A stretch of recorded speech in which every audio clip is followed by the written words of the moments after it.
E hoje o nosso foco é sobre urologia e trouxemos um convidado muito especial, um especialista no assunto que vai dividir o seu conhecimento conosco, Dr. Ari Schecker. Falei certo, doutor, o sobrenome? Sim. Doutor, muito obrigado por participar do nosso encontro, dividir o seu conhecimento e o seu tempo conosco. Então, vamos lá. Doutora Ari, quando a gente pensa em urologista, a gente já vê a imagem do homem de câncer de próstata.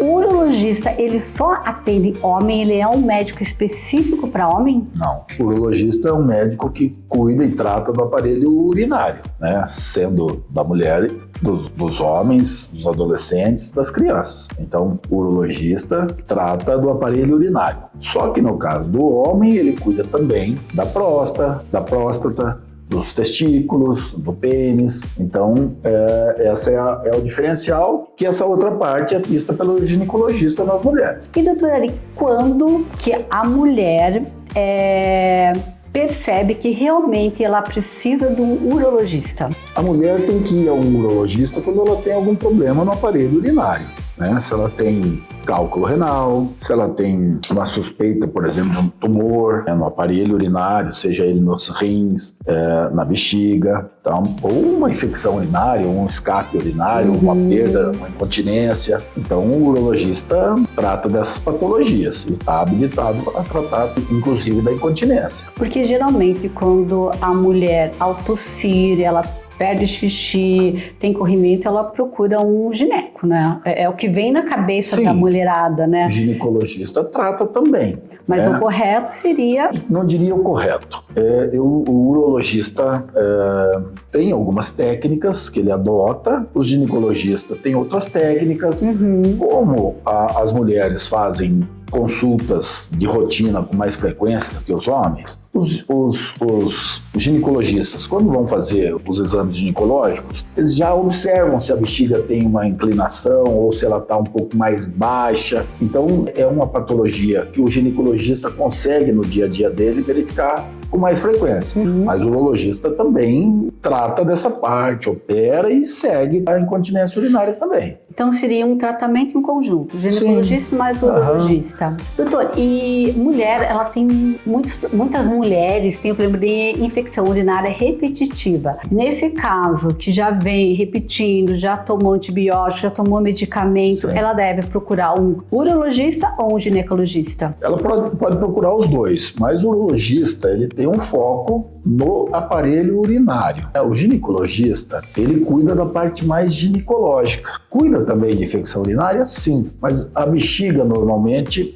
quem vê mais é o urologista, né? Então, quando ela tem infecção urinária recorrente, o urologista vai investigar se ela tem alguma alteração, desde os rins até a saída lá na uretra. Então, o urologista investiga se ela tem alguma alteração anatômica, se ela tem algum problema nos rins, um cálculo, alguma coisa que esteja fazendo com que essa infecção se perpetue.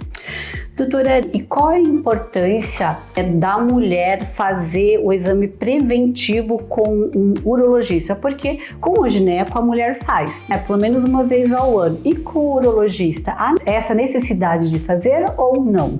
Quando você fala preventivo, normalmente a gente associa o preventivo a uma visita ao ginecologista. Normalmente, quando o ginecologista observa alguma coisa a mais, assim, ele muitas vezes direciona para o urologista. Então, tem mulheres que procuram diretamente o urologista, né? E outros preferem muitas vezes ir no ginecologista dela e depois discute com o ginecologista e o próprio ginecologista encaminha para o urologista. Tá. Mudando de foco, agora, de mulher para adolescente, doutor. A fimose, quando que ela deixa de ser normal e vira um problema? Nas crianças, normalmente as crianças nascem com um prepúcio exuberante, um pouco maior, né? Ao longo do crescimento, muitas vezes o próprio crescimento peniano acaba compensando aquele excesso de prepúcio. Mas quando ele é muito fechado, quando ele tem um anel que impede a exteriorização da glande, aí ele vira um problema, a fimose. Doutor, e para os nossos adolescentes que estão nos vendo, como que ele faz esse exame na hora do banho, né? Assim, porque é algo muito específico, muito delicado. Como Sim. que ele detecta isso? Ele, o adolescente. Ele pode fazer um autoexame, né? A gente recomenda, inclusive, que ele palpe os testículos, né? A hora do banho, a hora de fazer a higiene peniana, é importante que ele exteriorize toda a glande e lave, faça a higiene, seque bem. Então, se ele em algum momento enfrentar uma dificuldade para a exteriorização da glande, ele deve procurar um urologista. Doutor, e qual que é a importância das mães que estão nos vendo levar esses adolescentes numa consulta com o urologista? Sim. Eu acho que no início da adolescência é importante a mãe levar o filho a um urologista. Ele vai checar uma série de situações, né? Examinar os testículos, o próprio pênis, verificar se não tem nenhuma hérnia, não tem nada de diferente na parte anatômica, e vai também iniciar uma tratativa com um adolescente para ele começar também a pensar na vida de adulta, né, na vida que ele está por vir. Então, o urologista pode aconselhar em uma série de situações, né, e criar, e daí naquele momento já começa a se criar um vínculo para que, se ele precisar em algum momento, o urologista já possa atendê-lo. Doutor Ari, e o autoexame em bebês e o adolescente, ele tem mais vergonha, né? Tipo, para a mãe, o pai chegar, então ele acaba fazendo o autoexame. Mas a mãe, qual é a importância da mãe fazer o autoexame num bebê? Tipo, da bolsa escrotal, do pênis, do tamanho, não... Né? Normalmente essa parte, quando é bebê pequeno, as mães, elas não têm muita habilidade para esse tipo de exame. E também falta de informação, né? Falta de informação, e normalmente as crianças fazem um acompanhamento com o pediatra. Quem costuma fazer isso, normalmente, é o pediatra, né? Então, logo que a criança nasce, o pediatra já vai observar algumas coisas. E aí sim, se ele notar alguma alteração anatômica, alguma alteração, alguma malformação, alguma coisa, ele direciona para o uropediatra. E infecção em crianças, doutor? Adolescente vai reclamar, vai falar. Eu não sei se hoje é normal um adolescente ter a infecção urinária, e crianças, bebês que ainda não conseguem expressar o que dói. Como que a mãe detecta isso? Pois é, esse é uma espécie de dilema para a mãe, né? As crianças não têm como expressar desconfortos, enfim, né? Elas choram simplesmente, mas os pediatras normalmente eles vão checando essas queixas das mães, né? Normalmente a infecção urinária em meninos ela é menos comum, exatamente. Ela acontece mais nas mulheres por uma questão anatômica. Então, a mãe, quando ela nota alguma alteração, alguma queixa, ou um desconforto, por exemplo, a criança vai fazer xixi e reclama ou chora, normalmente ela costuma avisar o pediatra. E aí o pediatra ele vai fazer uma série de exames. Se for uma coisa que ele consiga controlar por ali, ele mesmo controla, senão ele direciona para um urologista, normalmente um uropediatra. Doutor Ari, e a testosterona baixa em adolescente, isso é um alerta ou é normal? Não, não é normal. O adolescente, se a mãe ou os pais, né, notarem alguma alteração de crescimento, de desenvolvimento músculo-esquelético, do próprio desenvolvimento da genitália, dos testículos, enfim, ele deve procurar um profissional para investigar aquilo. Então, sempre deve ser visto, né? Doutor, e se passar despercebido, quais são as consequências nesse adolescente? Olha, ele terá uma baixa no desenvolvimento músculo-esquelético, ele terá uma atrofia testicular, ele tem uma série de situações que ele vai enfrentar. Então, por isso é interessante que a família já verifique se está ocorrendo algum problema e já começar um tratamento adequado. Doutor, isso é uma dúvida que eu tinha, eu tenho um filho de 15 anos. Então hoje já não consigo chegar e fazer um autoexame nele. Sim. Mas é uma dúvida que eu tinha, tirei já, mas para muitas mães avaliar. A gente se preocupa com o desenvolvimento do órgão do menino. Sim. Qual que é o tamanho, assim, digo, de uma criança, nem digo do adolescente, que é a fase que a mãe tem contato? Existe um tamanho que a gente tem que controlar ou não? Não existe uma regra de tamanho, mas naturalmente, se a mãe perceber que ele está tendo, a gente chama, tem crianças que a gente chega a denominar como micropênis, ou microfalos, enfim. Se ela percebe isso, tem que se procurar um profissional para investigar. Uhum. Então, naturalmente, um adolescente de 15 anos, ele já não quer mais que a mãe veja, né? Então, direciona para o consultório do urologista. Ali ele vai checar, vai pedir uma série de exames e propor um tratamento para a situação, né? Isso é muito individual para cada paciente. Mas existe um tratamento, não é que nasceu pequeno, não. Não, tem um tratamento. Existem tratamentos, sim. Doutor, e falando agora já em homens, né, mais maduros, ali a partir dos 45 anos, qual que é a importância do exame da próstata?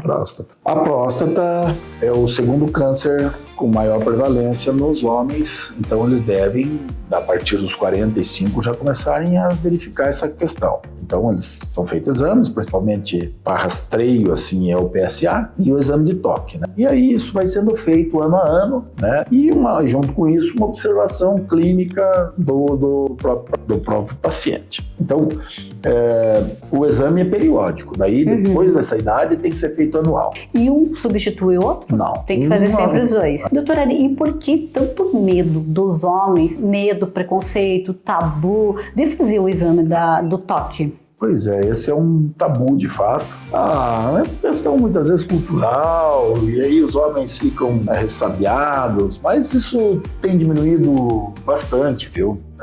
Os homens não têm mais tanta resistência assim. Afinal de contas, é um exame que vai trazer uma segurança, uma tranquilidade para ele. E qual é o mal em fazer um exame de toque? Nenhum. Às vezes salva a vida do, Sim, pois não. Né, do homem. Doutora Ari, e a impotência sexual e a ejaculação precoce, isso é normal? Não. Normal não é, né? Então, a impotência é a dificuldade do homem manter a ereção, ou até de ter uma ereção. E a ejaculação é a dificuldade também de segurar a ejaculação. Para os dois tem tratamento, né? A impotência, dependendo do grau, porque tem impotência mais leve, enfim, você tem um tipo de tratamento para cada tipo de impotência. Com relação à ejaculação, existem tratamentos também, mas aí existem uma série de coisas que a gente tenta associar para controlar e ajudar o paciente nessa situação, né? Então, existe tratamento. Existe tratamento. Porque existe acho que essa vergonha, esse tabu de o homem comentar sobre isso, né? Existe. E muitas vezes não procura um tratamento, deixa de fazer o tratamento. Eu volto a falar na história do tabu, né? Porque para o homem, muitas vezes, é um assunto difícil dele chegar para a parceira e falar que ele não está conseguindo ter uma ereção. Então, isso gera uma cascata de emoções e ele acaba tendo problema de falar ou de aceitar aquela situação, né? Que muitas vezes acontece, né? Então, nem sempre isso está vinculado com uma doença, e muitas vezes está relacionado com uma insegurança. Sim. Né? Então, como eu lhe falei, para esse tipo de situação, a gente tem que olhar globalmente o que está acontecendo e aí pensar num tratamento, né? Uma coisa mais psíquica ou até mesmo uma medicação, enfim. Mas não deixar de procurar ajuda, né? Sim, sempre. Doutora Ari, o brasileiro hoje ele gosta de se cuidar muito, né? E a gente vê muitos adolescentes na academia fazendo exercício e usando anabolizantes. Isso pode interferir no órgão genital dele? Pois é, essa é uma questão que está numa crescente, parece estar quase se tornando um problema de saúde pública. Existe isso, a gente tem visto aí no noticiário, né? Então traz problema, né? Porque você está fazendo uma suplementação e normalmente eles exageram nessa suplementação. E aí ocorre um desajuste na própria regulação hormonal do organismo. Então, quando você faz uma sobrecarga hormonal, o corpo meio que se desajusta na sua própria produção. Então isso é sério, né? Aí ocorre uma série de problemas. O fígado, o próprio coração sofre com isso, porque hipertrofia a musculatura cardíaca também, né? Então é um problema isso. Doutor, e pegando assim a parte dos anabolizantes, eu mesmo já escutei muitas vezes que o homem que usa anabolizante, ele diminui o libido. A mulher que usa aumenta o libido. Isso é mito? Não que no homem, o que acaba ocorrendo é que essa suplementação exagerada promove um desajuste na autorregulação hormonal que o organismo produz. Então o testículo entende, por exemplo, que tem um monte lá do hormônio, aí ele diminui a própria produção, né? Nas mulheres, normalmente elas usam para também ter hipertrofia muscular. E também ocorre uma série de... A hipertrofia muscular, ela não ocorre sozinha, o organismo também tem outros problemas, porque aquela sobrecarga hormonal, o fígado tem que metabolizar, né? Então, existe uma cascata de problemas que pode vir por trás disso. Então, não precisa deixar de usar, mas sim fazendo o acompanhamento com o profissional, que seria o indicado. Eu não diria não precisa deixar de usar. A suplementação hormonal, muitas vezes, ela é necessária, mas em doses adequadas. O que se tem feito é uma suplementação excessiva para ter um ganho estético. Então, isso é um problema. Existem nas mulheres ou nos homens reposição hormonal, mas é uma reposição hormonal controlada, né? Você dosa e ajusta, dosa e ajusta. Então isso é feito. O que a gente não tem olhado com preocupação é esse uso abusivo, né? E aí isso traz problema. Doutor, e para os nossos adolescentes, né, que estão entrando nesse mundo, o doutor diria que isso hoje já é um problema de usar os anabolizantes sem o acompanhamento, de forma exagerada? Se é um problema... Para eles já. Sim, sem dúvida. É um problema, porque tem que se pensar no seguinte: a pessoa está usando por aquele período, ela vai ter aquele ganho. Depois ela para de usar, ela perde aquele ganho. Então ela vai usar aquilo, vai usar o resto da vida, né? Então, esse é o problema. Ganhei usando e fiquei, né, hipertrofei meus músculos. Como que você faz para manter isso? Teria que ficar usando seguidamente? Então, e eles estão ainda numa fase de desenvolvimento, porque 15, 16 anos ainda está o organismo em desenvolvimento. É diferente de um homem de 40, 45 anos. Isso também prejudica o desenvolvimento. Sem dúvida, sem dúvida. A suplementação hormonal excessiva desajusta um pouco toda essa parte de músculo, ossos, né? Então é um problema, sim. Doutor Ari, um recadinho para os adolescentes. Tomem cuidado com o uso excessivo de hormônios. E um recadinho para os adultos que têm medo de fazer o exame de próstata. Esse é um medo que não precisa ter.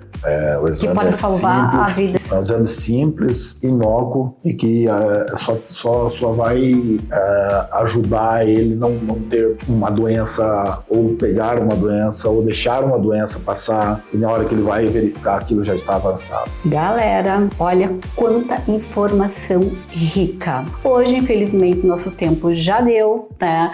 Mas vocês que estão do outro lado, mande aqui as suas perguntas que nós vamos repassar para o Dr. Ari, e deixamos o convite para ele responder, ou ele mesmo, a gente passa as perguntas, ele com certeza vai responder vocês. Dr. Ari, muito obrigado pelo seu tempo, por esse conteúdo riquíssimo que ele abrangiu adolescentes, crianças, mulheres. Olha a importância, mulherada, de a gente ficar atenta, não só de fazer um tratamento com o gineco, e sim paralelo, né? Tanto os adolescentes quanto as criancinhas, né, Dr. Ari? Pois é, sim, é isso. Muito obrigada por esse conteúdo maravilhoso, Dr. Ari. Estou à disposição.